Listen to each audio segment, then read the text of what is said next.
One day, when the glory comes, it will be ours, it will be ours. Oh, one day, when the war is won, we will be sure, we will be sure. Oh, glory, glory, glory. Oh, glory.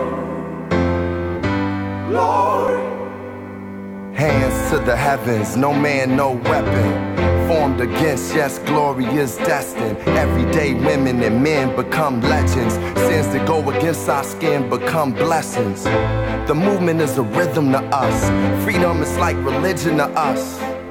Justice is juxtaposition in us. Justice for all just ain't specific enough. One son died, the spirit is revisiting us. True and living in us. Resistance is us. That's why Rosa sat on the bus. That's why we walk through Ferguson with our hands up. When it go down, we woman and man up. They say stay down, and we stand up. Shots be on the ground, the camera panned up. King pointed to the mountaintop, and we ran up. One day, when the glory comes, it will be ours, it will be ours. Oh, one day, when the war is won, we will be sure, we will be sure. Oh, glory, glory, oh, glory, glory. Now the war is not over, victory isn't won, but we'll fight on to the finish. And then when it's all done, we'll cry glory, oh glory, oh glory. We'll cry glory, oh glory,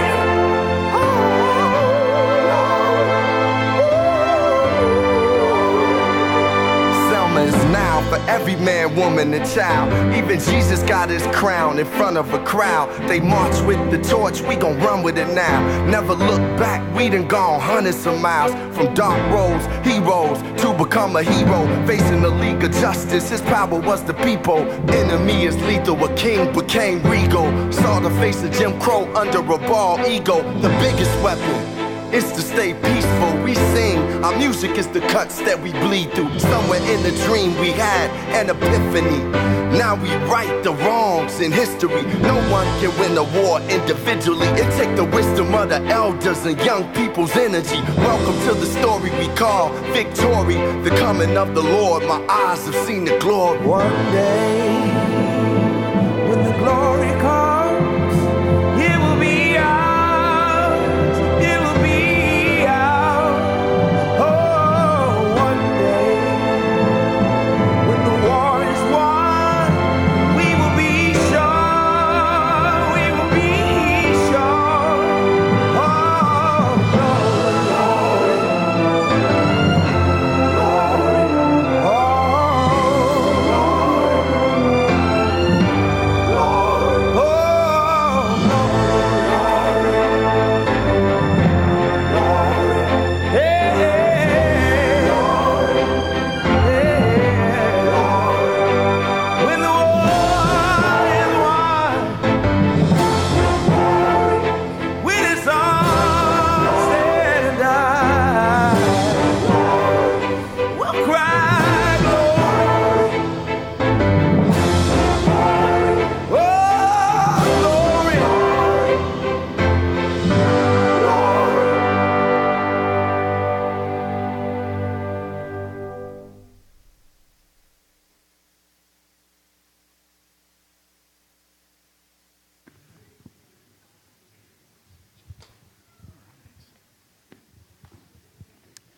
Good evening.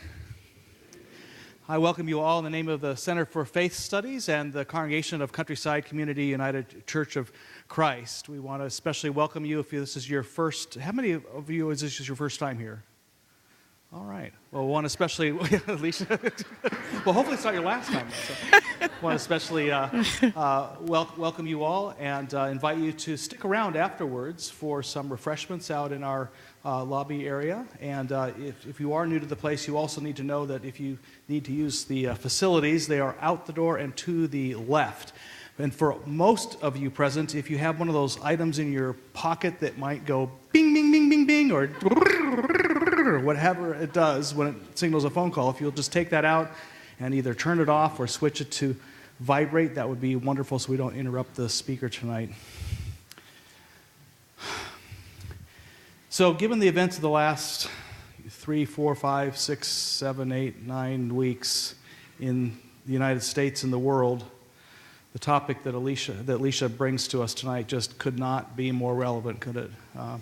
I look forward to the time when we no longer have to worry about that kind of stuff that need to move beyond fear and intolerance. But unfortunately, that seems to be part of the perpetual human condition. And yet, at least within the many great world faiths, but Christianity among them, we are taught that our experience of the divine, of the realm of God, is to be found not simply in the absence of struggle, but deep in the heart of struggle. And that if you're going to wait to live until you're not struggling, you're going to be waiting a long, long, long time. And so with the Center for Faith Studies, we deliberately bring in speakers who put us right in the heart of the struggle. And through finding the heart of the struggle, we find the heart of our faith, our life, and our hope. Well, I'd like to invite up Kelly Keller, who is the director of the Center for Faith Studies at this time, who will introduce our speaker. Thank you, Eric.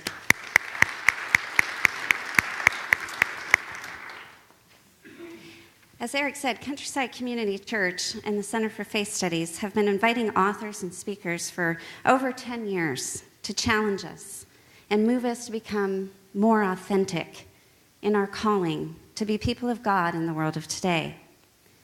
This year's lecture series revolves around the theme, Dwell With Me. The idea that living in this time with each other requires an openness to hearing each other's stories, letting those stories dwell within us, and resisting the temptation to immediately work on easy answers and quick solutions. And if there's anything that has consistently defied quick solutions, it's the issue of race and intolerance in America especially. I see some faces here today of some friends of mine that worked on a committee back in 1999, the turn of the century, and there was this biblical term bandied about called Jubilee. And we discussed what most needs to be brought into the light, the year of the Lord's favor. And at that time, in 1999 in Omaha, this group of academics and activists said, race. Can we talk about race? Can we get somewhere around race and its legacy in America and the shackles it puts on people unnecessarily? That was 1999. I chuckled darkly probably, as I saw a political cartoon just yesterday that had Uncle Sam having a New Year's resolution list. And it said, New Year's resolution 2009. Oh, scratch that out. 2010, scratch that out. Kept scratching it out. Now we're at 2015. And that New Year's resolution was have a conversation on race. So what we have before us is yet another opportunity, that we just need to continue this journey together, need to continue to listen to each other's stories. Today, we're blessed to have with us Lecia Brooks.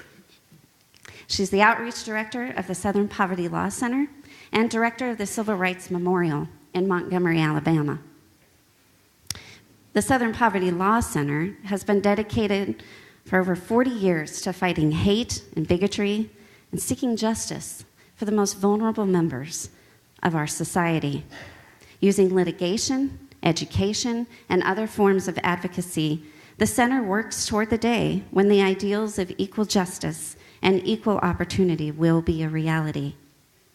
The Civil Rights Memorial honors the achievements and memory of those who died during the civil rights movement that they frame between the Brown versus Board decision in 1954 and the assassination of Dr. Martin Luther King, Jr. in 1968. Now, we all know that movement is still with us today.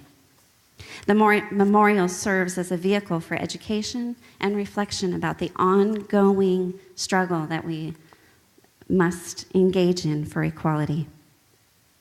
Prior to her current role, Ms. Brooks joined the Southern Poverty Law Center staff in 2004 as director of Mix It Up at Lunch Day, a teaching tolerance program designed to help break down racial, cultural, and social barriers in schools. Previous to that, she worked for 12 years in various capacities with the National Conference for Community and Justice in its Los Angeles office. She was a classroom teacher before that and is a proud graduate of Loyola Marymount University. It's been my pleasure to get to know Lecia more over the last couple of days, and my respect for her and for the work of the Southern Poverty Law Center has increased exponentially, and I didn't think that was possible. Please join me in welcoming Lecia Brooks. That's so sweet. I have this. Thank you. I always do.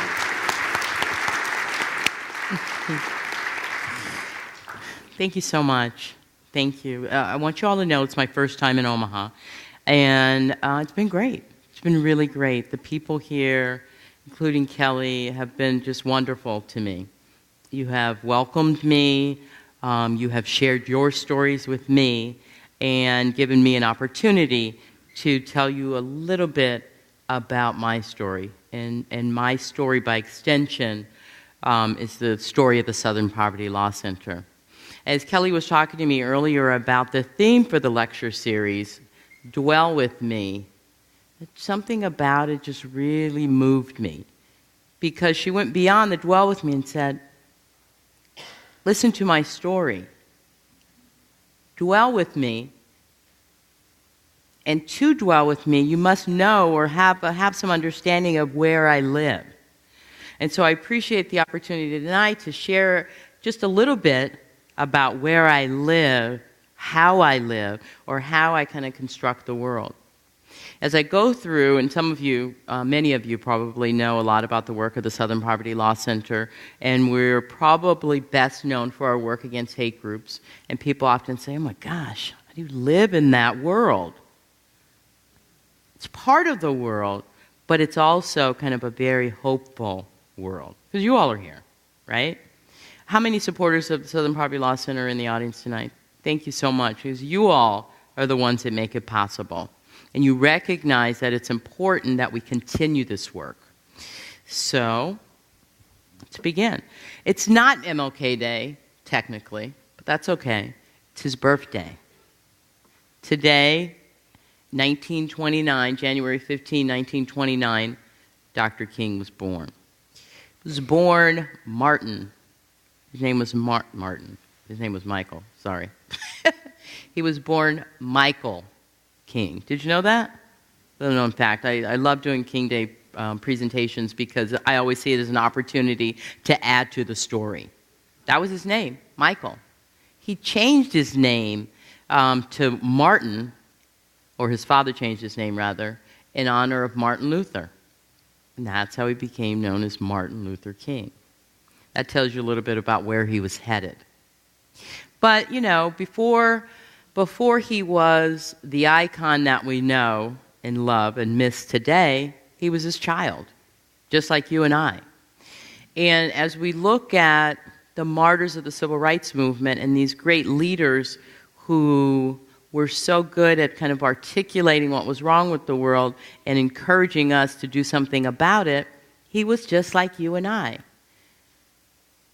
No different.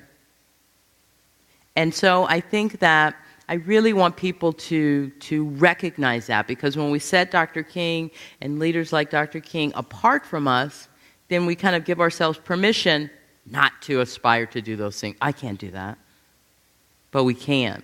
So Dr. King grew up in Georgia, and he grew up during the Jim Crow era, and he grew up seeing these signs. They were all around him, as they were around everyone. Jim Crow laws, as you recall, were kind of strict social norms about who you could interact with, how you could engage one another, what you could do and what you couldn't do. Most people think that Jim Crow laws were specifically directed towards black people, but they also dictated the lives of white people. If you, as a white person, you wanted to be friends with me, Jim Crow said you could not. So one of Martin's early lessons or early revelations was, gosh, I don't think that's right. There was a white kid in his neighborhood that he wanted to be friends with, and his mom said, no, that's not possible. So these early kind of musings about right and wrong began to take hold. And by the time he arrived in Montgomery, Alabama, in 1954, when he stepped into Montgomery, the belly of the beast in some ways, and saw that there was segregated seating on the buses, it was no big deal. It was what he was used to. Things were a little different, a little harsher, of course, in Montgomery than they were in Atlanta, but it was no big surprise to see segregated buses. Jim Crow segregated lives. But it was when Mrs. Parks was arrested for refusing to give up her seat on the bus that launched the civil rights movement. And you'll forgive me, I always start my presentations off with a civil rights lesson. It's just what I do. Because it's important that we know the story beyond kind of the myth of what happened. So Dr. King comes to Montgomery, Alabama to pastor Dexter Church. Dr. King did not come to Montgomery, Alabama to lead a civil rights movement. He had just finished seminary in Boston, and he selected Dexter as the church that he was going to pastor. It was his first pastorate. Well, the people in Montgomery, including Mrs. Parks, were already kind of the beginnings of a movement. Some people, many women, close to 900 women, had been arrested for refusing to give up their seat or not accommodating the bus driver quickly enough. But this night, December 1st, 1955, when Mrs. Parks was arrested, it launched this movement.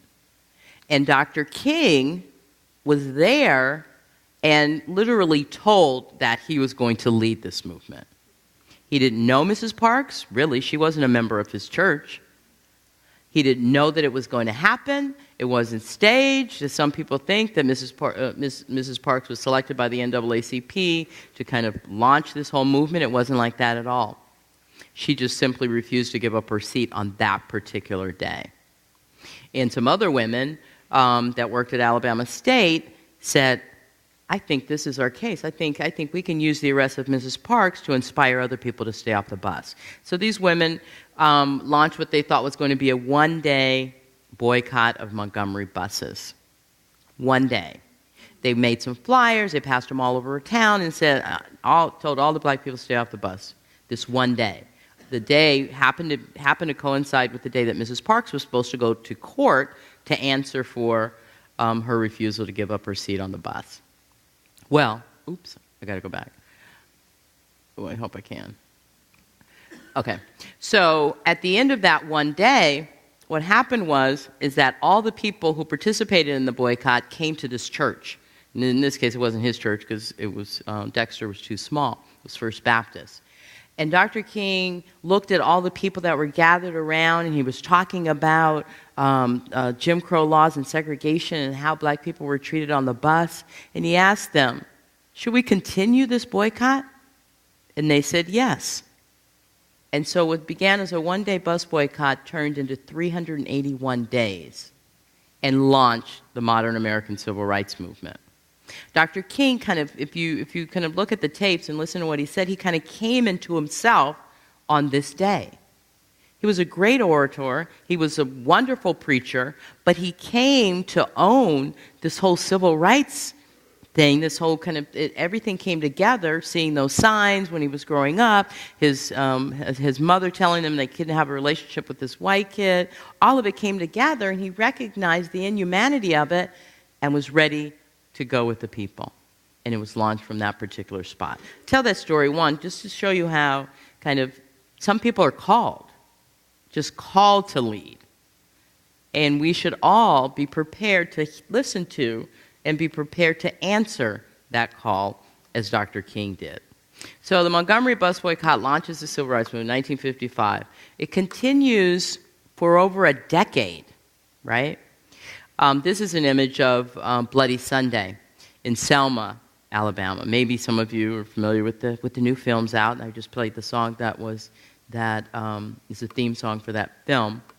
What happened is that the movement, inspired by the success for the Montgomery bus boycott, led to other boycotts and other movements and other demonstrations across the South, spread out from Montgomery, and then came back in 1965 in the face of the Selma to Montgomery voting rights campaign. Work that people did across the South led to the passage of the 1964 Civil Rights Act. And the Civil Rights Act ended Jim Crow segregation and banned discrimination based on race in housing and education. It desegregated schools. It banned discrimination on race in employment. It was an incredible, incredible bill. And it was because of the work of the people on the ground during the Civil Rights Movement. It was tremendous. It was great. But what the Civil Rights Act did not do was it didn't do anything about black folks being disenfranchised from the vote. So people thought, okay, we need to do more, and let's pass this Voting Rights Act. And that's what the Selma to Montgomery March was all about. Now, you probably know the story. They set out. Dr. King wasn't there, but it was led by John Lewis, who is now a congressman in Georgia, and the most wonderful person in the world. If you ever have an opportunity to meet him, he's the sweetest person ever. He led this march, he and Hosea Williams, and about 600 primarily black folks that lived in Selma. Dr. King was in Atlanta at the time.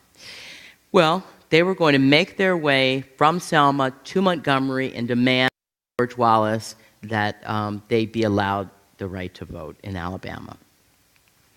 They were met by a sea of state troopers at the base of the Edmund Pettus Bridge. So they were marching. The bridge kind of curves up, and they saw all of these state troopers. George Wallace had told them that he was not going to allow them to march. And obviously, he was serious about that. Well, the state troopers, on the order of Governor Wallace, beat back those peaceful protesters all the way back to Selma, all the way back to their church. And this event became known as Bloody Sunday. They tried again. Dr. King heard about what happened. He was terribly upset about it.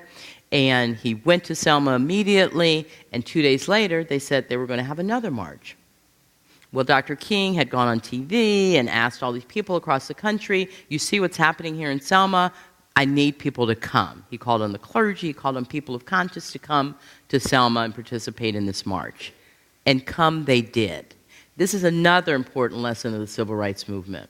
People who weren't directly targeted or affected by this racial discrimination answered the call and came. People like, in the instance of the Selma to Montgomery March, people like Reverend Reeb, who came to support Dr. King and the people in Alabama to secure the right to vote. This man was a preacher. He lived in Boston, and he heard King say, come, and he came. People like Viola Liuzzo, and Reverend Reeb is white. Viola Liuzzo is a white woman, too. She saw it on TV and couldn't believe it and told her husband, I have to go. This woman had 5 kids. Viola Liuzzo. And her husband said, don't go. She said, I have to go. She got in her car and drove from Detroit to Alabama. But people came from all over, people of all different faiths, people that, as I mentioned, had no direct connection to the oppression that was happening in the South, stood up and said, this is wrong, and I'm going to go lend my voice, and I'm going to go stand with these people. Now, mind you, this wasn't the first time it happened. It happened throughout the movement. In 1964, a year before that, you recall Freedom Summer, when thousands of college students, majority white, came from New York and other places to Jackson, Mississippi to help register people to vote. This is what people did. These people, like I mentioned earlier about Dr. King, were just like you and I. And this was just 50 years ago. So I want you to think about that. What allowed people to act then, and what is keeping us from acting now? Think about that. So all these people come, they don't, the second march, they weren't allowed to march again. The thing had to go to court. You'll see the movie. They went to court, and then finally, on the third try, they were able to, they had permission to march from Selma to Montgomery. And that march, a few months later, President Johnson signs the Voting Rights Act. This, I love this particular image, it's the last leg of the march. It's going down Dexter Avenue in Montgomery, if you've ever been there. And Dexter Avenue takes you right up to the state capitol. And the one thing I love about this image is that it shows a multi-racial, multi-ethnic, interfaith group of people making their way to the capitol.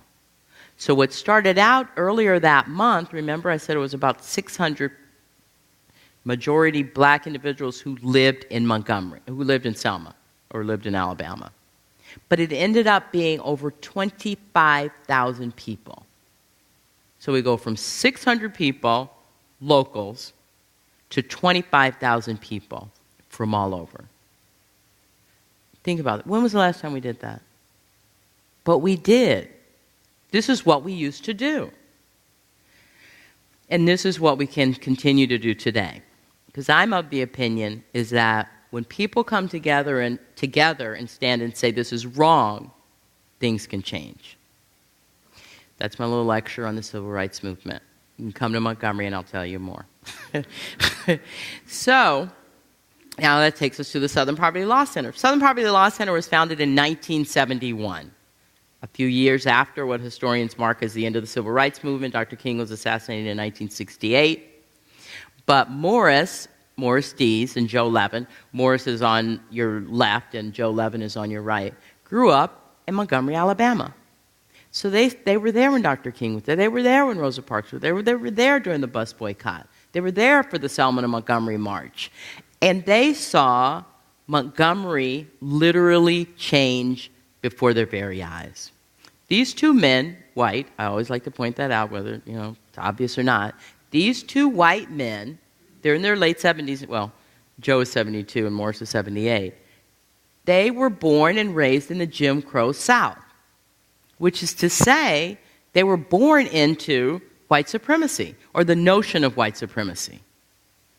Morris his family was not of any means. His family were kind of like modern-day sharecroppers, where they kind of worked the land for someone else, and he had the opportunity to work alongside black people, so he always felt they were equal in some way, but he still had that notion that whites were better. Joe Levin grew up more middle class, and his dad was an attorney, and Joe will tell you the story that he didn't think anything about it, and he thought the civil rights movement was just getting in the way of his having fun with at the University of Alabama, where he attended law school. That was until a Klan group burned a cross on their fraternity in front of their fraternity's house. He began to put it together. But they saw things change around them, and they thought, we need to do something to continue the legacy of the civil rights movement. So they thought, well, let's start a law firm. Because even though the Civil Rights Act passed and the Voting Rights Act passed, them being natives of Alabama knew that Alabama was just not going to go, oh, okay. No more discrimination? Okay, great. No, they were from Alabama and they knew better. So the early cases of the Southern Poverty Law Center were all about suing the state of Alabama. Remember I said the Civil Rights Act of 1964 supposedly banned discrimination based on race. Well, they began to look at some of the systems within the state of Alabama, and one of the systems they looked at was the state troopers. And there were no black state troopers. No surprise, but there were none. Well, the Civil Rights Act said that blacks could get jobs there, but they wouldn't hire them. And they refused to hire black people. We went from the lower courts to the district court, had to take that case all the way to the U.S. Supreme Court to force the state of Alabama to integrate the state trooper force. We also would sue kind of local municipalities, the YWCA, and some other local clubs who refused to open up recreational services to black folks. But it wasn't until the Law Center represented this woman, her name is Beulah May Donald, that we came to national attention. Now, Beulah May Donald lived in Mobile, Alabama. She wasn't a civil rights activist, but she was a mother. She was just a working person. And she had a son. Their son's name was Michael Donald. He was 19 years old, and in 1981, he was abducted by two men who belonged to a group called the United Klans of America. Now, remember the Klan group that I said burned a cross on the fraternity lawn at Joe Levin's fraternity? Same group. United Klans of America were a notorious group during the Civil Rights Movement. The United Klans of America planted the bomb at 16th Street Baptist Church that killed those 4 girls. The United Klans of America also were the group that beat the Freedom Riders when they came into Montgomery. And they killed that white woman, Viola Liuzzo. They were awful. And these are only the things that we can, definitively tag on them. They were awful. But to think that they were still killing people in 1981 was too much. Mrs. Donald lost her son to a hangsman noose in 1981. This Klan group was so upset because a black man was found not guilty in the murder of a white police officer. And they wanted to send a message to other black people that if you're going to serve on juries, you are going to find black people guilty in the murder of white people. So they said, well, just find a black person, kill him, and we'll deliver our message that way. And that's what they did. They abducted Michael Donald just off the street, tricked him and, asked him for directions, then abducted him, beat him, took him to a remote location, beat him, cut his throat, then brought him back to the neighborhood and hung him from a tree across the street from the Klan leader's house because he wanted to see how this thing played out. It was awful. So Morris, when he found out about that, he said, we have to do something to stop this. We have to do something to stop these Klan groups. So he came up with what at that time was a new legal strategy, to sue the Klan leader and hold them responsible for the actions of their members. Because the Klan leader is the one that told these 2 young guys, go find a black person and kill him. So then in court, after the 2 men were found guilty in criminal court, eventually, we got one of them to testify against the Klan leader and verify that, yes, indeed, this Klan leader told us to go do this. So then we were able to sue the Klan leader in civil court and hold him responsible. And as you see, it came back with a $7 million judgment against the Klan group. It was fabulous. It was wonderful. It's a miracle. It was an all-white jury in Mobile, Alabama, 1987. And we've been doing that ever since. Because sadly, there are groups all over the country, not just in Alabama. We decided that was a pretty successful strategy, so let's try it. Let's try it out in South Carolina. In this instance, this particular Klan group, as lots of groups do from time to time, burned down black churches. In this church, it was really awful. It was over 100 years old. And a lot of churches in the South, as you can imagine, have a deep, rich history. This was a community church, and they burned it.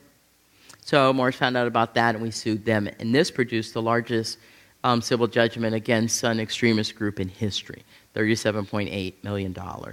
Now, we're a nonprofit organization. We don't charge our clients to represent them, nor do we share in the award money. I should also point out that in civil cases, they never get all the award money either. But our satisfaction is derived from the fact that through these lawsuits, we bankrupt the organization and then put them out of business. So now we can safely say that our legal strategy to bankrupt Klan organizations has disrupted them tremendously. One, there's a void in leadership. Nobody wants to be a Klan leader anymore because they fear that they'll be sued, and they would be.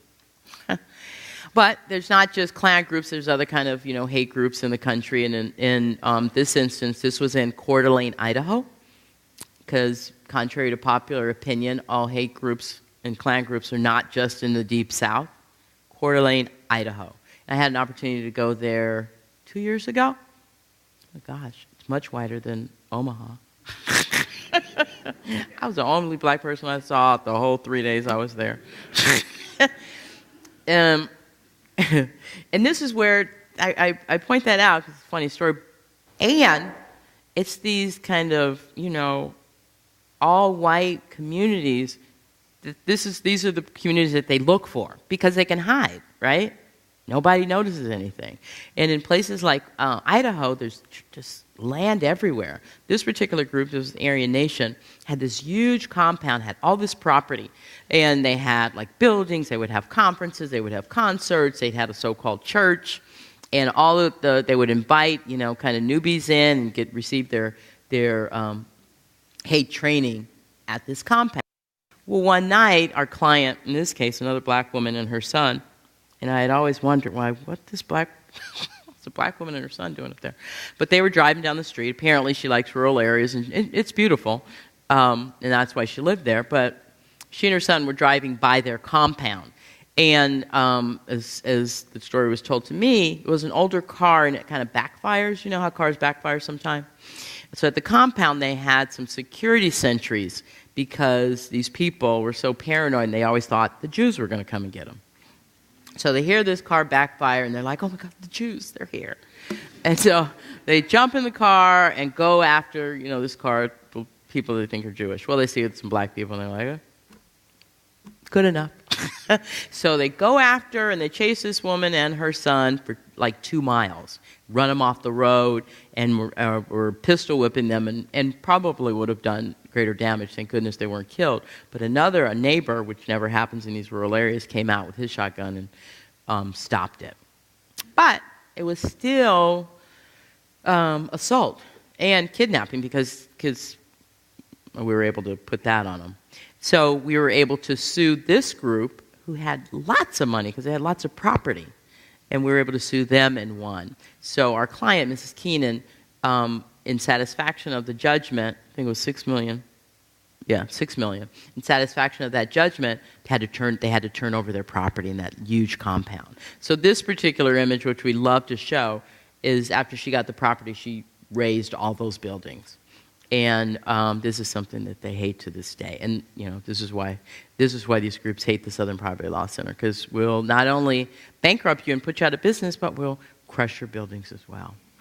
Mrs. Keenan did end up moving away, and she donated this land to the city, and now it's been turned into a peace park, which is a good story.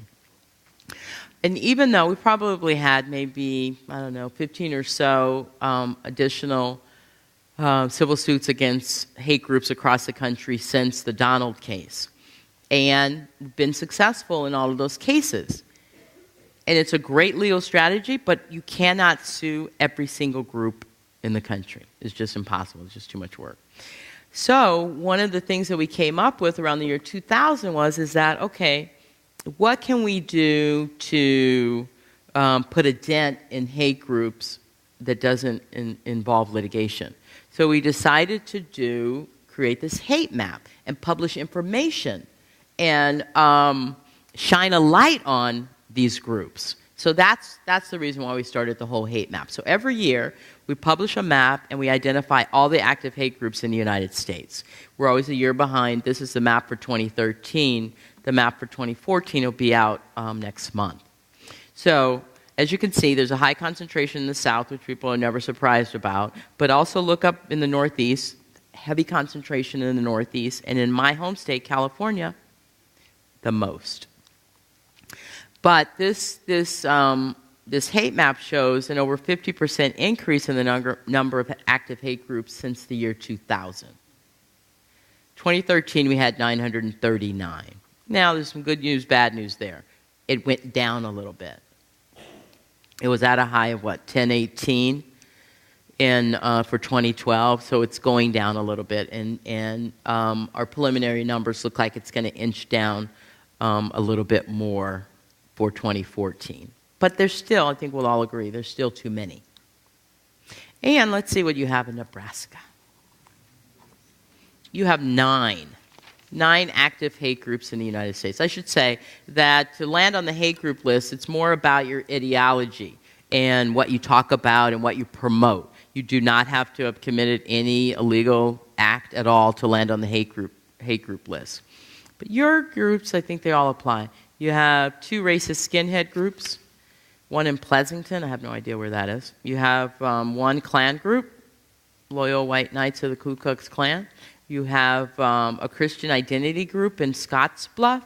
And let me tell you, the Christian identity is not what you think. Really, they're not. It's a blend of white supremacists and anti-Semites. They think that they're the chosen tribe, these special white supremacists. So they're not what you're thinking about. And you have 2 black separatist groups. Because on our hate group map, even though the overwhelming majority, I'd say 98%, are white supremacist groups, well, maybe 95%, and then there's a lot of anti-immigrant groups. Some of them, probably less than 1%, are black separatist groups. And that's because the Nation of Islam, which lots of people take issue with us naming the Nation of Islam on the hate group list, but the fact of the matter is that they are and have long been anti-white, anti-Semitic, and anti-gay. So that's why they're on the list. They met with us a few years ago and asked us to take them off the list, and we said, well, stop the anti-white, anti-Semitic rhetoric, and we'll do it. And we didn't do it, and now they lob all this anti-Semitism towards us because of Joe Levin. They also think Morris is Jewish and he's not, but, that's what they think. So, your black separatist groups, what I thought was interesting, are in Omaha. And as I understand it, Omaha is probably one of the most diverse cities in Nebraska, right? And then you would say that the other ones are more racially homogeneous. So it's interesting. And I had an opportunity to meet with some great black folks in Omaha and learned a lot about the history of Omaha. So it may have something to do with that. I don't know. But you should definitely look into it. Wanted to say, too, about the Klan groups. I don't want us to be lulled into a sense of safety because Klan numbers are down. Klan membership was at its highest at 5 million in 1920. 5 million. That's our history. That's our U.S. history. There were 5 million people who belonged to the Klan during the 20s. That's when that film Birth of a Nation came out, and things were really super nutty. 5 million people. Now we're down to maybe 5,000. And I say it's still too many because the rhetoric can be amplified today in such a way to touch so many other people. And they don't have to necessarily join or align themselves with the Klan group or sign up for a Klan membership to be subject to their message. So it's still very, very dangerous. What do I want to look at now? That's your group. You can go to our website, splcenter.org, and look at this kind of more closely and see who's on the list where. It's always good to know where your enemies are. As I was preparing for this talk, I wanted to look at, I like to look at what's happening in that state so that folks can say, oh, not here. Everything's fine. This guy is from here. How many people heard about this case? Jonathan Schmidt. No one? Oh, my God. Okay, this guy, Jonathan Schmidt, is a neo-Nazi skinhead. And he founded a group called Crew 41. Crew 41. He's 29 years old. And just last year, July 2013, he was charged with pulling a guy out of his van in this town called Kearney. Is that close to here? Kearney? Okay. He was charged with pulling this guy out of his van, beating him, kicking him in the head, within an inch of his life. And do you know he was found not guilty? Not guilty of felony first-degree assault. Not guilty, looking just like he looks. He has tattoos all over him that are hate groups. He doesn't disavow membership into any hate group organizations. As a matter of fact, the weekend after this beating took place in Kearney, there were 2 other members of this Crew 41 who were in South Carolina who murdered someone and fully admitted it. But this guy decided to take another tack and say, deny it. He said, yeah, I hit him. They said something. He said something. I lost my temper. I hit him, but I didn't beat him. Somebody else beat him. Well, the jury deliberated for 7 hours and found him not guilty. So, Mr. Schmidt is out there still recruiting new members. And as I was sharing with, I don't know who I was sharing with. I think it was the radio interview. Younger people are more interested in neo-Nazi groups than they are in Klan groups, because Klan is seen kind of like it's old school, right? But neo-Nazi skinheads, remember I said he's 29, have a message that resonates with a younger audience. And just as you're familiar with the notion of disenfranchised black and brown people joining gangs, that happens to white youth as well. And their gangs happen to be white supremacist gangs. So don't fool yourself that the folks, the young people that you know would not at all align themselves with this. If they're feeling disenfranchised or marginalized in any way, and this happens with a lot of poor white kids, this is where they're going. And I point that out to you because it's very, very serious. I was talking to a group earlier today, and I cannot stress enough, when I was in California, I had an opportunity to work with first-time juvenile offenders, hate crime offenders, and they were all white in the San Fernando Valley.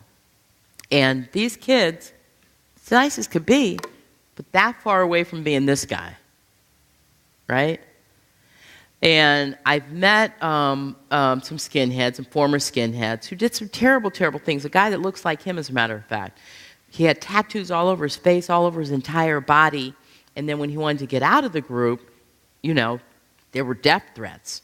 He contacted Southern Poverty Law Center. He had his tattoos removed. He's he's hiding out from them. But I say all that to say that I know that people can change too, but why go through that? I listened to this guy's story, this young white guy's story about how he got involved in hate groups. And it's sad. It's like nobody listened to him, right? And I think about kind of what happens to these people. People don't just appear one day with tattoos all over their face. It happens over time. And we need to pay attention to what is happening to our young people. And I'm not just talking about white kids, obviously. But the signs are always there. And we have to, you're talking about race, we have to be prepared to have these hard conversations. Because if they don't have the conversations with us, they're going to have the conversations with him.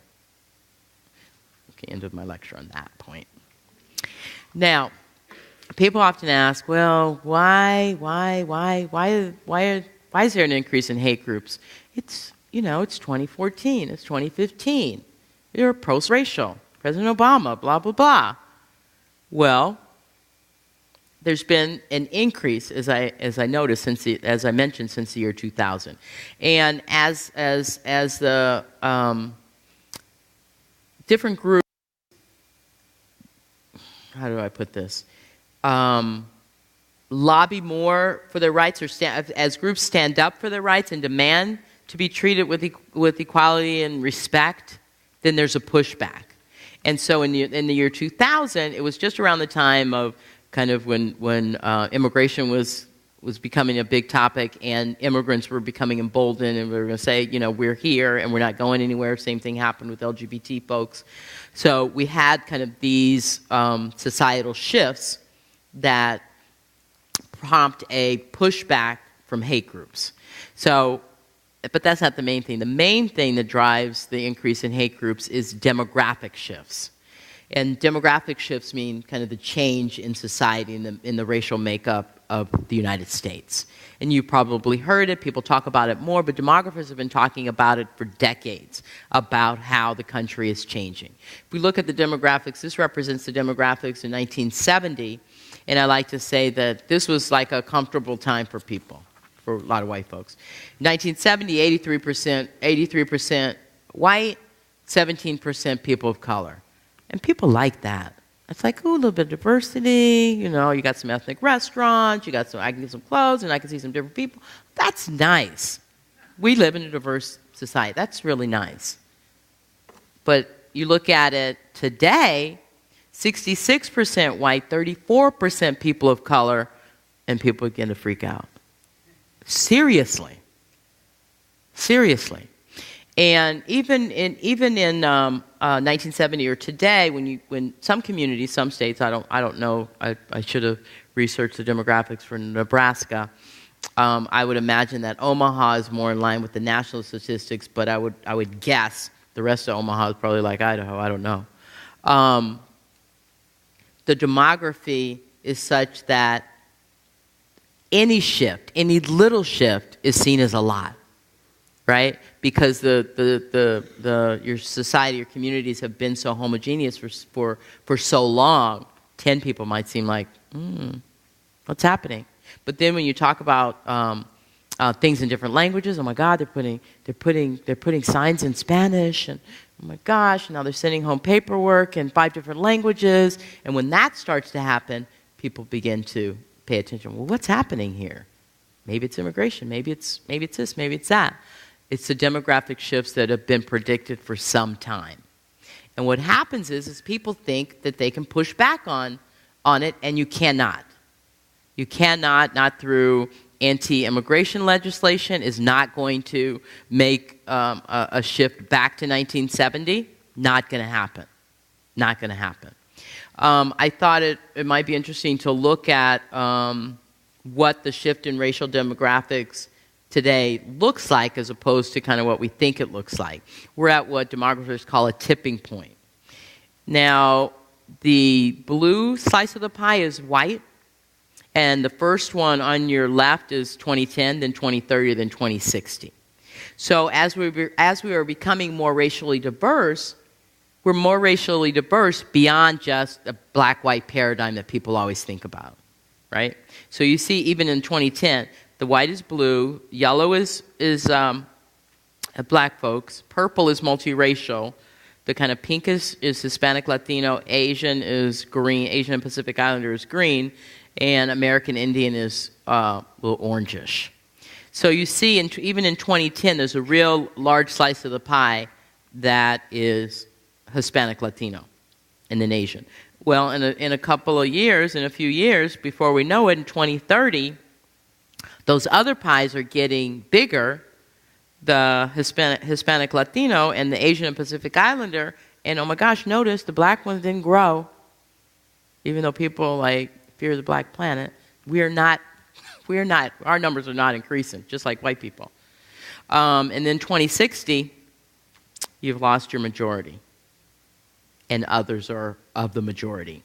I like to look at the numbers, too, because I like to just look at the data. If you look at the data, it just tells the story, right? This is population growth since the year 2000. Now, no one's ever surprised to look at the increase in the Hispanic Latino population. It's up 43%. Up 43%. American Indian, Alaska Native, that I feel good about, and you all probably do here, too, it's up 18%. Yay. We did not kill everybody, right? That's a good thing. 18%. Native Hawaiian and Pacific Islander, which people don't often think about, up 35%. That's part of the Asian and Pacific Islander part. And don't sleep, but people sleep on this. The Asian numbers are up also 43%. The Asian and Pacific Islander ethnic groups are the fastest growing ethnic group in the United States, not Hispanic Latino. Asian and Pacific Islanders. These are the numbers. I saved the black for last because it underscores the snarky point I was trying to make earlier about black people. We're at 12%, an increase of 12%. We're at about 12, 13% of the national population and have been for some time. Who knows the percentage in Nebraska? Jamal, what? 5? Okay. 12% in the state? Okay. And it is not, or in Omaha. And I point that out to say that y'all can get comfortable with that now because that's not changing. It's going to go down, if anything, but it's not going to go up. Black population, like the white population, is going to stay pretty static and perhaps go down. Because you'll know that, was it the 2010 census that added the multiracial category? And I'm happy about it. People, can identify in any way that they want. But those numbers are taken from the white count and from the black count. So the multiracial count will increase. The black and white counts will decrease, just in terms of kind of raw numbers. But if we look at just net population growth, looking at people of color and white, this tells the tale right here. This is it. 15% increase in the white population, 85% increase in the people of color population. And my friends, that's how President Obama won the election. You remember when they were talking about it in the re-election, they were like, oh my God, it's over. The pundits were like, it's over. I don't know what happened. America's not America anymore. It's over. Pretty much. Not yet. In national elections, yes. But in state elections, no. But this is our future. This is what it is, right?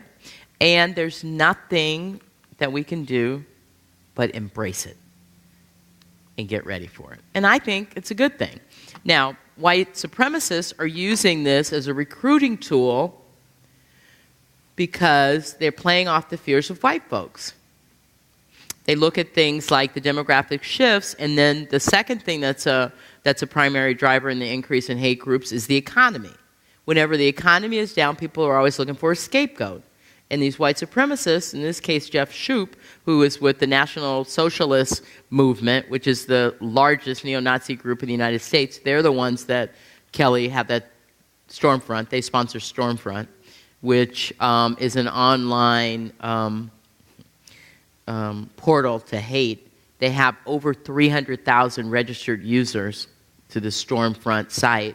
The Southern Poverty Law Center put out a report just a couple of months ago that tagged over 100 murders to Stormfront. The guy, I'm sorry, I can't remember his name, that shot up the Jewish Community Center in Kansas was a frequent contributor to Stormfront and Vanguard, this other white supremacist website. But this guy, they're just using it, exploiting the bad economy, the poor economy, to recruit new members. It says when the economy suffers, people are looking for answers. We are the answers for white people. And sadly, some people believe that. The third main driver in the increase in active hate groups is President Obama. Just President Obama, not Obamacare, not free tuition for community college students, not any of it. Just him being Barack Hussein Obama. Just him being elected and re-elected have driven an increase in the number of active hate groups. It does tie itself back to the changing demographics and what's happening because people said, as David Duke said, and he's also using the election and re-election of President Obama as a recruiting tool. He said, I told you they were going to take over the country, and now they have. And people buy that. I'm like, you know that. So, back to the National Socialist Movement. In addition to their website, Stormfront, they have a magazine. And this was the cover in 2009 in the inauguration of President Obama. And it has continued to this very day. That's what's out there. Another alarming thing that the Southern Poverty Law Center tracks is this increase in what we're calling radical anti-government groups. And that's specifically tied to President Obama. Radical anti-government groups. Now, in any democracy, there should be kind of a healthy skepticism of government. We don't trust government? Okay, there are lots of things not to trust. But as we look at these numbers, this represents over an 800% increase in the number of radical anti-government groups. And if you look at it, 2008, well, okay, you can go to 2194, down to a low of 131 in 2007, 149 in 2008, and then, oh my God, he was inaugurated, jumps to 512, and up and up and up. It went down slightly after his re-election just because they're like, we lost again. But it will go back up again.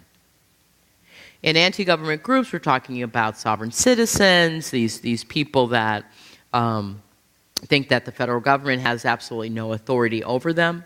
And this whole notion of the federal government having no authority over them has really grown in popularity since President Obama has been in office. And anyone who denies that doesn't want to talk about race, because that's just the truth of it. There was not this talk in our country about, no, we're going to do this, we're going to do that. They may have not liked some of the things that different administrations had done, but to say, oh, no, I won't do it. You implement a law, and I'm not going to implement it. The sheriff's department that says they're not going to implement parts of the immigration bill, or just this pushback has to do with who's the president. Now, you can also visit this information on our website. It gives you the breakdown of where the anti-government groups are, and you all have 12. 12. Maybe you're familiar. Nebraska Volunteer Militia, American Patriot Party, Eagle Forum, Republic for the United States of America. They always sound very patriotic. We the People Constitutional Lobby of Nebraska. And this takes us back to that whole kind of states' rights, federal rights argument that people say the Civil War was about. Yikes. Well, we'll pause in the bad news and give some hopeful news, because there are more of us than there are of them. There are. But it's up to us to make sure that that continues, and that we continue to push back against them, and that we're as vocal as they are with their hate, that we're as vocal with our message of love and acceptance. One of the ways that we do that at the center is through the Teaching Tolerance program.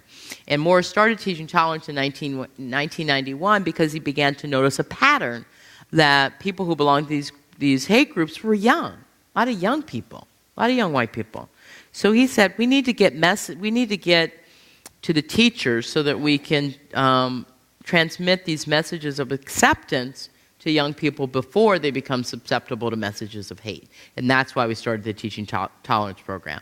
And that kind of preceded most multicultural education programs, and there were no kind of multicultural diversity programs or materials in the schools, and we were there kind of first. And all of our materials are free.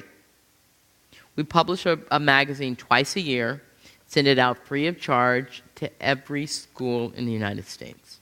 It's a great magazine, too. It really is. It has great stories to help the teacher with their professional development, in addition to ideas about how they might teach some lessons in their classroom. We also, of course, have a website now and just an archive of lessons and lesson plans that cover all kind of issues, from race to gender to homophobia, anti-Semitism, ableism, body image, the gamut. Because we recognize that kids are subject to, one of the most cruel places for a kid is sometimes the classroom of the school. So we're serious about trying to help teachers and administrators build safe and inclusive classrooms. We're all for high academic achievement, but we recognize, and the research bears this out, that you will have no high academic achievement if people don't feel safe and they don't feel included. Another interesting thing about demographics is that research also shows that the teaching profession hasn't kept a pace with the changing demographics in the country. The majority of teachers, school teachers in the United States, still 76% white women, teaching an increasingly diverse student population. And we would say, God bless you, I was a teacher. You know, anybody that wants to do it, great. But we also need to know that, you need to know, I need my white ally teachers to know how to reach that diverse student population. And you don't reach that student population by denying race or by adopting a colorblind attitude, right? So here are the tools. Here we did a great kind of thing on Muslim girls and why they wear headscarves, right? Let's just talk about these things rather than kind of ignore them and force our students to look all the same. Things like that. So we have that. We also have a number of documentary films that we also provide free of charge. As you won't be surprised, the majority of our films are about the civil rights movement, because civil rights history is instructive as far as what we need to do today. We say, and you're right, Kelly, it's not over. We say the march continues. But to continue it, we need to look at the past and learn from the past and move the legacy forward. So have a film about the Holocaust. And we put out Viva la Causa a few years ago, around the time when the anti-immigrant sentiment in this country was so brutal, so dehumanizing. We wanted to find a way for Latino students to feel good about themselves in the classroom. So this talked about the great grape boycott and strike in California, led by Cesar Chavez and Dolores Huerta. And then people thought, like, oh my gosh, they were here then? You know, yes. Yes. Our most recent film was Bullied. It looked at the bullying and harassment of LGBT students in the schools. And we looked at it through the lens of a lawsuit where a student sued his school district, and the court held that schools have a constitutional obligation to protect students from anti-LGBT bullying and harassment, because some teachers still think that they don't. So we wanted to deliver that message to teachers and administrators that, you could be sued if you don't protect these students. Regardless of what your personal feelings are, every student should be protected. We're about to release our latest documentary at the end of the month. Yes, we have a film on Selma too. And we're actually really, really happy about, Oprah putting out her film in advance, because it's really built some buzz around this. Our film is called Selma, The Bridge to the Ballot, and all our documentary films are 40 minutes because we want to show them in a class period. We provide them free of charge to the teachers, as I mentioned, and we design a teacher's guide, a study guide. And we're excited about this because this film looks at it through the eyes of not through the eyes of, but it focuses on the students and the teachers who led that campaign way before Dr. King got there. It was really after the bombing at 16th Street Baptist Church in Birmingham that motivated the students in Selma to begin their activism. So we want to highlight them. And then the teachers ended up joining the students. And then Dr. King and the other civil rights leaders came. So we want to show students what they did then to remind them of what they can do today. One thing that I'm super excited about, and as was alluded to, all the things that are going on kind of across the country, post-Ferguson, post-Staten Island, and this whole Black Lives Matters movement. I'm really excited about it, and I want you to be excited about it too. It's a good thing. It's a really good thing. Students are energized, and young people are energized in ways that they haven't been since the modern American civil rights movement. And this is a sustained thing. They've been keeping this up. Most of the adults have gone home and gone back to their lives, but these young people across the country are still out there. And what excites me is that they're asking the question, why? And they're not taking no for an answer. They want change. And this is what happened at the beginning of the civil rights movement. People, and primarily young people, because the civil rights movement, as is true of all social movements across the world, are driven by young people. And I got these images out. It was really easy to find. Even though it's a Black Lives Matter movement, this is a multi-racial, multi-ethnic movement as well. And increasingly, young people are making it a multi-issue movement. That is to say that students, young people who are engaged in LGBT liberation are also working hand in hand with the Black Lives Matter movement. And people who are working on immigration issues or immigrant justice are working with this movement. They are coming together in really, really powerful ways. So I want to encourage you to not let it go. And when you see an article or you hear something about the movement, I want you to look into it more. And don't become susceptible to the message that happened, during the civil rights movement. It happens all the time. Oh my God, these young people. These are just a kind of a fringe, revolutionaries. We need good revolutionaries. We do. And if things are going to change in dramatic fashion, they're the ones that are going to bring about that change, and we need to support them. So that's why I wanted to bring you that. And the whole I Can't Breathe movement. Look into it, because it's not going away. As Dr. King would say, as he did say, it is impossible to be in favor of justice for some people and not be in favor of justice for all people. Coming to a close, so I'll come back to Dr. King and talk about the fact that Dr. King himself was a radical. We try to wrap him in a nice little package of I have a dream, kind of nice guy, and he was. And agape love, and he was. But he also believed in speaking truth to power. And what Dr. King brought us and what he wanted to do was beyond just kind of black liberation. It liberated white folks, it liberated us all. And that's what I want to remind us of today. I want us to be able to do that. This is the Civil Rights Memorial in Montgomery, Alabama, where I live. My office is right behind there. The Civil Rights Memorial was dedicated in 1989. It was designed by Maya Lin. She's the artist and architect who designed the Vietnam Veterans Memorial, and it's beautiful and it's powerful.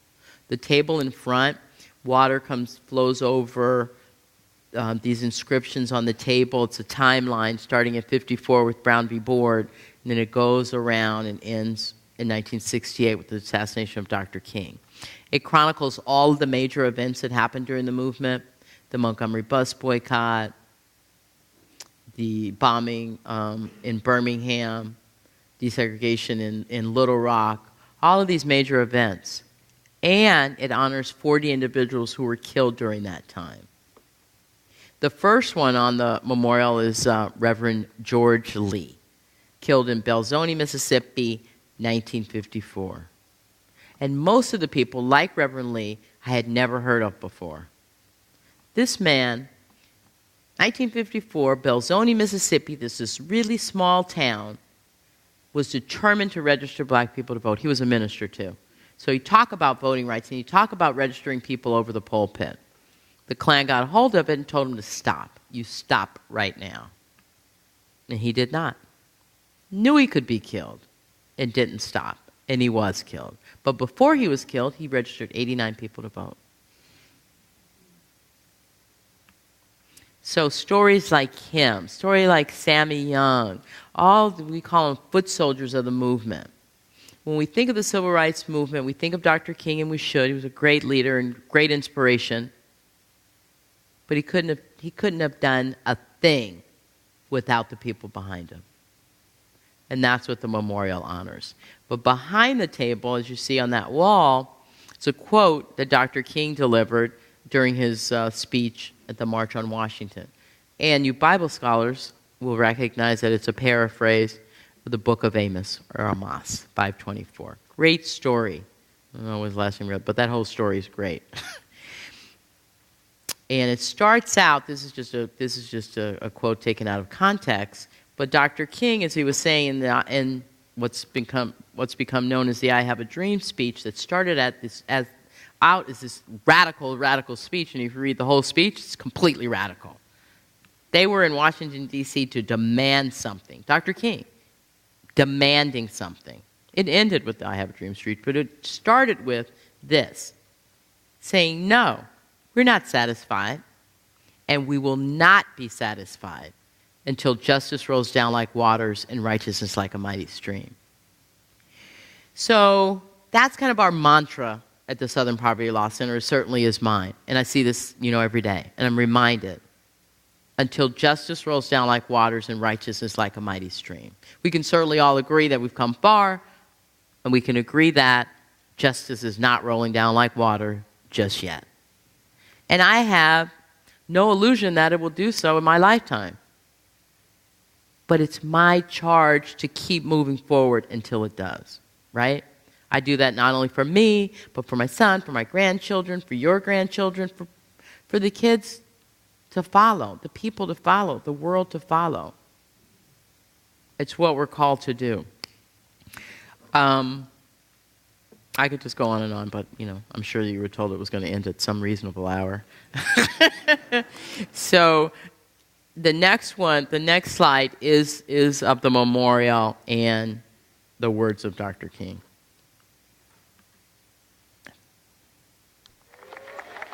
No, we are not satisfied, and we will not be satisfied until justice rolls down like waters and righteousness like a mighty stream. So you see, he did say it, and I'm sorry because I went off script a little bit.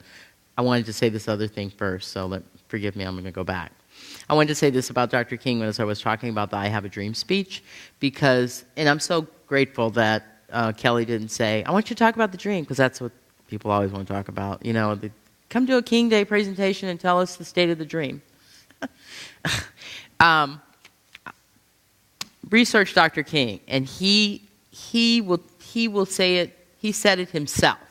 And he said this in 1967 during his Christmas Eve sermon at his home church, Ebenezer Baptist Church.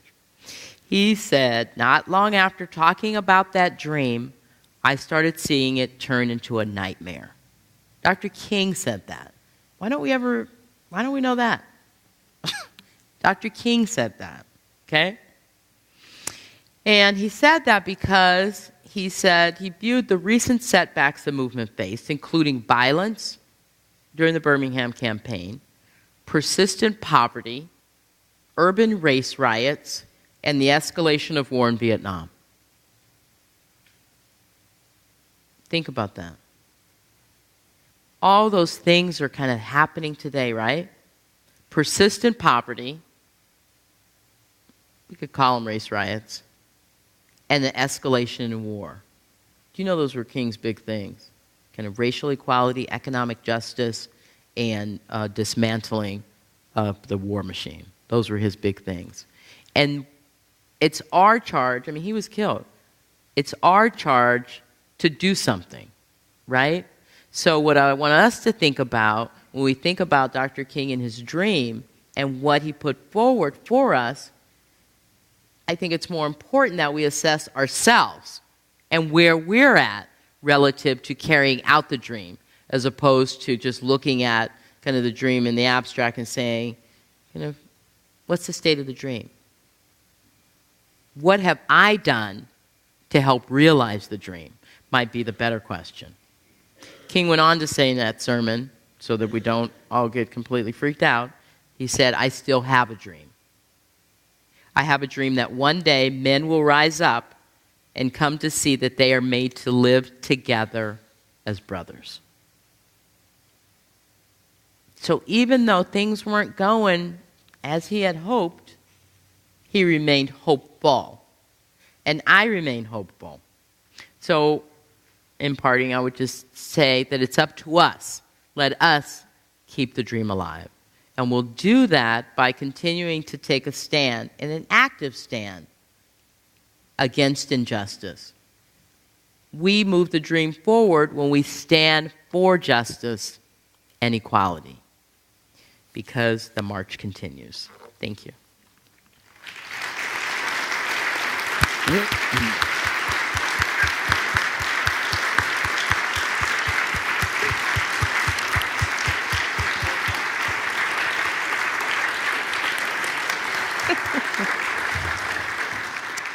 We now have a few minutes to take a few questions.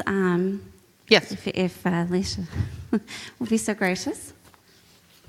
No questions? Come on, you guys. It'll hurt my feelings. Thank you for your presentation, and thank you for producing these documentaries for students. I'm wondering if you're finding that they're well received by school systems. Oh, yes. Completely. One, they're short. And I think, we think about the student, and we want to make it exciting. We want to make it interesting to them. And teachers tell us when they write in their evaluation that, oh my God, that they didn't fall asleep. This is the first time they stayed awake for the whole film. And they're talking about what happened. That's great. One of the challenges we face here in Nebraska are school systems who aren't open to that kind of production because they see it as not even-handed politically in the classroom. Well, one of the things that we do in Teaching Tolerance, because to get our materials into the classroom, we design all the materials to fit standards, right? And so a good teacher can justify teaching any of our lessons and teaching about the film because they have a requirement to teach civil rights history. And they have a requirement to teach things, and we'll give them all of the code that they need in order to be able to do that. So tell them that, and tell them not to be discouraged, because, and teachers too. I mean, teachers gotta stand up too, and we have to kind of demand that. We're the ones that are charged with teaching the students, and that's our responsibility. And we can't let people that don't know not teach our students when we know that we know what they need in terms of kind of, just their personal growth. So, what was the reaction of you and your group to the Civil Rights Voting Act decision of the Supreme Court? In the Shelby County, and of course it was in Alabama, right? That wasn't lost on us. That's Shelby County, Alabama. That's Birmingham, and that's kind of a very affluent white area in Birmingham. And we're very, very discouraged. It's going to be very difficult to push back on that, because a lot of states are becoming more skilled in creating their voting rights. Not voting rights. The voter ID laws and what they're demanding in terms of what citizens have to vote. So because they don't have to prove straight discrimination anymore, it's just very difficult, and it's something that can only be overridden by the Congress. I mean, they'll have to introduce a new amendment to the Voting Rights Act that will give it its teeth back. That's the only thing that's going to happen. I mean, the NAACP is taking the lead in terms of trying to make sure that states and different municipalities are not denying people the right to vote, but it's a very, very tough road. And the fact that, and I blame that on us, right? I mean, we're the ones that bought that there was some kind of problem with voter fraud, and there is not. And so unless and until we come together as a people and say, no, we want, in fact, we demand the restoration of the Voting Rights Act, it won't happen. It just won't happen.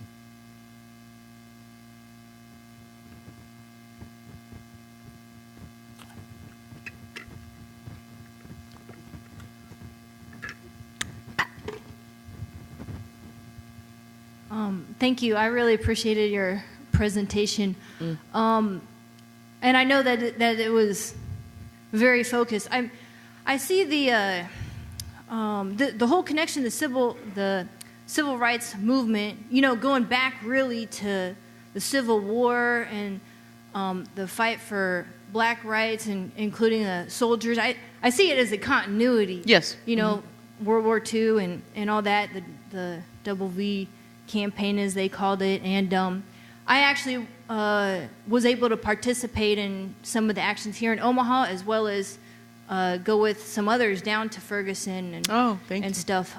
So I was really glad to see that in your presentation. And one thing that I wanted to mention was the connection to the labor movement. And I've been a member of unions and stuff. That really struck me, the labor contingents in these actions, dozens and dozens around the country, including in St. Louis and Ferguson and New York. And I just kind of wanted to mention that because I think it's really a potentially powerful connection that I really think needs to be made, because we've been struggling with that here. How far, I found the discussions in Ferguson very profound, as well as here, what is it going to take? And that's part of what you're posing. And the trends, as you point out, are in our favor for decreasing discrimination and stuff like that. And anyways, I just wanted to see if you could talk a little bit more about the connection to the labor movement, if you have anything on that, because Martin Luther King and Malcolm X as well, the layers of workers that became involved, very important. Thank you. Workers' rights issues are very important to us, and the work that we do primarily through our immigrant justice work, and we just went to trial in Louisiana against a big company that's exploiting workers. So we feel like our work on behalf of immigrant workers is really about protecting the rights of all workers in the U.S., and I couldn't agree with you more. I'm a unionist, so working with labor unions provide a diverse kind of set of people anyway, and that's another thing that I think that we've allowed ourselves to move away from and not trust, right? Unions used to be strong, and we've allowed ourselves to say, oh, they don't really represent you, or they don't really care about you. Well, who does if they don't, right? I mean, so that's just another thing that we need to go back to and embrace. Hold them responsible for what they do, as we should in any case. But the SEIU in particular came down to Selma and participated in the Selma to Montgomery March, the 45th anniversary of the Selma to Montgomery March, and it was powerful. We had labor, we had immigrant justice, and we had kind of old guard Black civil rights people.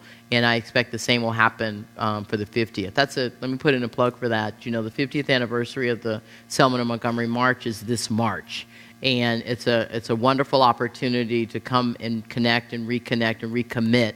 It's a wonderful place to say, imagine if we all came together and said we demand the restoration of the Voting Rights Act at an event that actually commemorates us getting that act. And there are people that are still alive that marched and that fought for this, and we owe it to them to kind of restore it to its original form. So I couldn't agree with you more.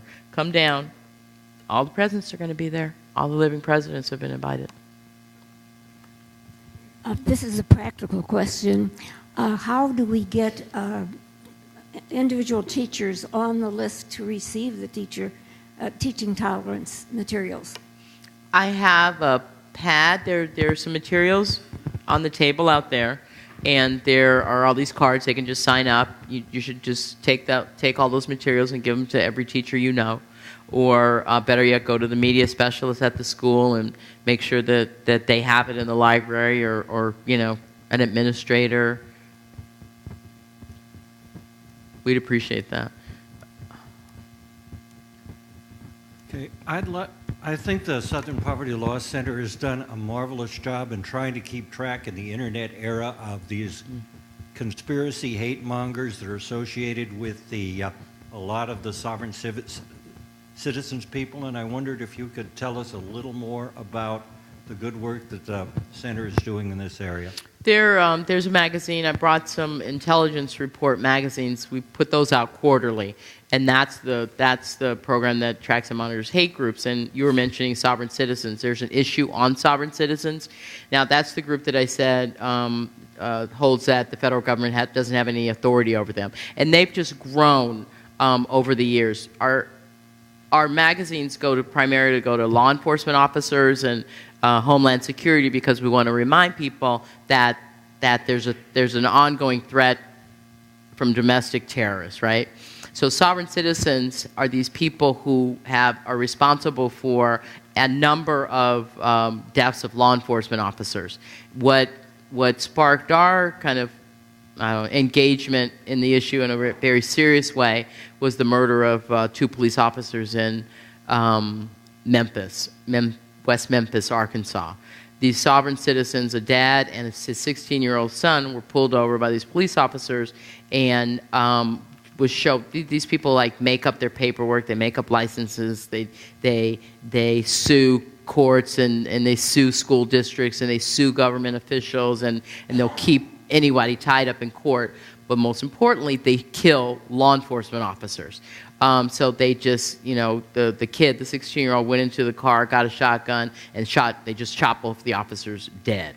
Sovereign citizens have also ambushed police officers, will call on, say there's a domestic violence situation going on at the home, and when law enforcement officers come, they kill them.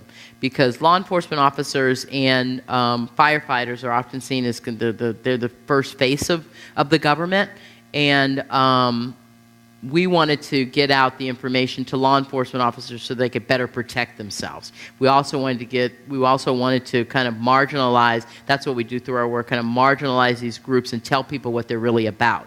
So if someone were to hear, oh, sovereign citizens are the ones that keep me from paying taxes, the sovereign citizens say I don't have to pay taxes, they have workshops and classes.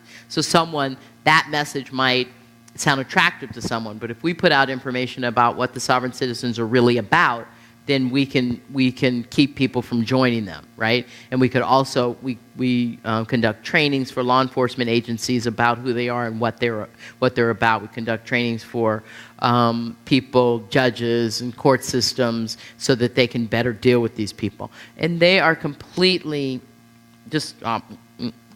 they're completely dangerous. We want people to know that they're also not patriots, right?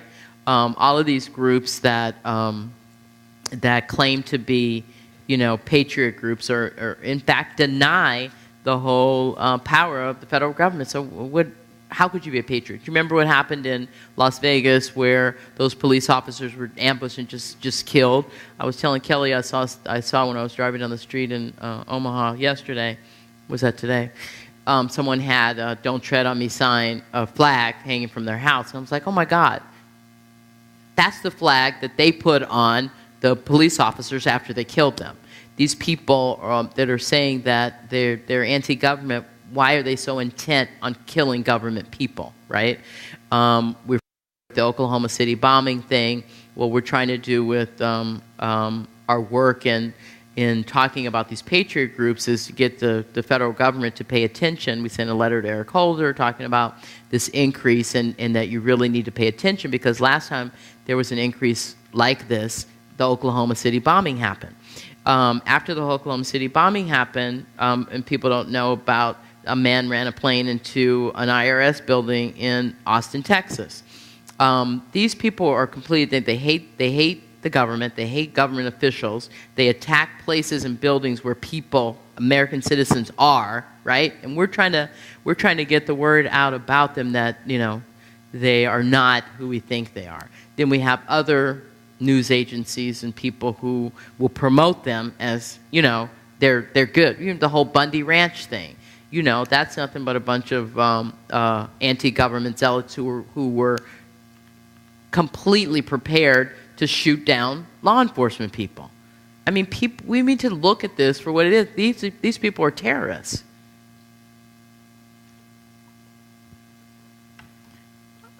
Bundy Ranch. I mean, you go look at Bundy Ranch, and then you want to hear people talk about Ferguson. Oh my God! And no one was killed in Nevada, and this man still hasn't paid his bill. Sorry. Thank you for talking today. Hi. Earlier, I think you mentioned Scottsbluff. There's a Christian group in Scottsbluff, Nebraska. And I'm not quite sure if I understood. You mentioned a Muslim group earlier. I'd like you to expound on that a little bit, because you may not be aware our church is considering becoming part of a tri-faith community here in Omaha, Nebraska, where we'll have a Christian, Jewish, and Muslim Okay, well, let me be clear. Together. And the last part I was wondering is if you follow Zionist Jewish groups that are working to kill all of the Palestinians so that they can expand their homeland in Israel. Our work is domestic, and we just track domestic groups. Let me be clear on what I was saying about the Christian identity groups. That's a particular kind of ideology or group that we identify as a hate group, and I was saying that they're not the Christians that you think. Christian identity belief, people who adhere to Christian identity are white supremacists and anti-Semitic. They think that they're the true Christians, they're the true tribe, and they believe in and espouse white supremacy and anti-Semitic thought. That's the Christian identity group. And I believe the Muslim group that you said I referred to, I was referring to the Nation of Islam, which is not, as I know, kind of tied to the Muslim group, faith group that you're talking about reaching out to. So Nation of Islam, you're familiar with the Nation of Islam, right? Okay, so that's a particular sect of Islam, and we don't tag Muslims or Muslim people or Islamic faith as a kind of a hate group or hate organization, just like we don't identify, Catholic Church or any other church as a hate group or hate organization. Nation of Islam is named as a hate group because of their anti-white, primarily because of their anti-white, anti-Semitic rhetoric. White devils and Jews and all that kind of stuff. That should have nothing to do with your interfaith alliance. Because they wouldn't come anyway. It's true. Okay, well, Thank you, sister, for yes, sir. Thank you, sister, for your presentation. I only raised it because you mentioned the Nation of Islam. I am a Methodist by faith because I'm a socialist by faith because John Wesley was a socialist. Mm-hmm.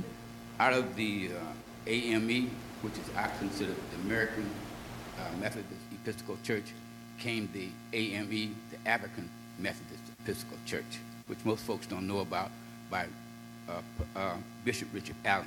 Mm-hmm. The reason that I raised the point about the Nation of Islam is that is how I became who I am today, mm-hmm. because Malcolm came out of the nation.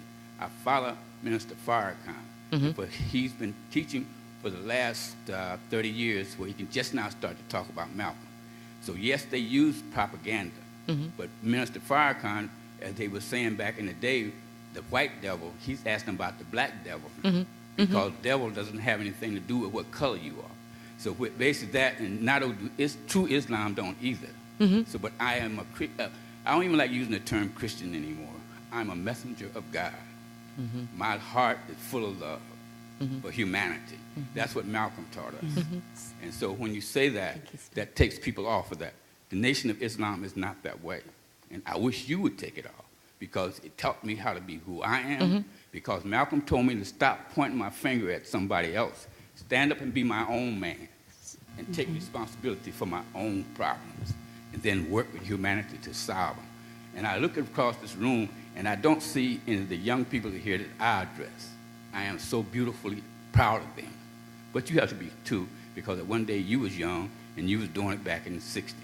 Our kids are now taking over at this time and moving forward. But I wish you would take it off. Then there's another thing I wanted to ask, just one other thing, and that was that you mentioned another hate group. I want to know who that is in North Omaha, black hate group. I don't even worry about all this other stuff about people dealing with hate. Hate will destroy you anyway. Right. If you learn how to fill your heart with love and truth is the hardest thing to handle. Because sometimes the truth hurts you more than anybody else. But if you learn how to wrap it in love, you'll be able to accept it. But I just want to take Nation of Islam off of it if you can. Okay. Thank you. The other hate group, there's two more. There's black Israelites who are also kind of like the Christian identity group. They are black separatists, black supremacists, and also think that they're the chosen tribe of Judah, right? So, yep. If any of you have ever used the sir, I'm sorry. we're well over our time limit. I'm so sorry, but I appreciate that. And but I have to say too that I completely agree with you. The nation has saved lots of brothers. They have, and I would remind you too that Malcolm X disavowed the Nation of Islam. So, yeah. Thank you, and we do. I really appreciate your time with us tonight. That's it. That's the Lecia, last word. We are at. Well, no. Why don't you give us a last word? What would you? Well, I'll just pick up on what you said. Is that love. We should be about kind of love and finding ways that we can come together across difference. In order to do that, though, it is important to kind of look at some other things that we don't want to look at. And we might not want to hear what everybody has to say. Might not want to hear everybody's opinion. Might not want to hear my opinion. I don't want to hear me sometimes. But going back to the whole notion of dwell with me, if I'm going to truly do that, then I'm going to be committed to listen to you and listen to your story. That's what kind of changed my life. Having someone first listen to me and really value what I said in my experience. And I grew up in Oakland, during the 60s in the Black Empowerment movement. That's who I am. I'm more about love because I allowed myself to listen to other people's stories as well. But I haven't lost any of my own story. And that's how community is built, right? So I would encourage us to continue this whole notion of dwell with me and know what it means really. Know what it means really. Thank you. Sorry. Oh, you're getting a standing. Oh, thank you. Oh, don't do that, you guys. Thank you for coming. Ow. As you leave, obviously you can see why I fell in love with her over the last few days. I do want to thank our volunteers, our ministers, and Countryside for their support of this lecture series. Let you know that this event will be aired on KIOS at a future date. Please be sure to take just a few minutes to complete that evaluation form. On the flip side is an opportunity for you to write your name and email if you would like to receive notices of future events. And please take advantage of the coffee and cookies out there and continued conversation. Thank you so much for coming tonight.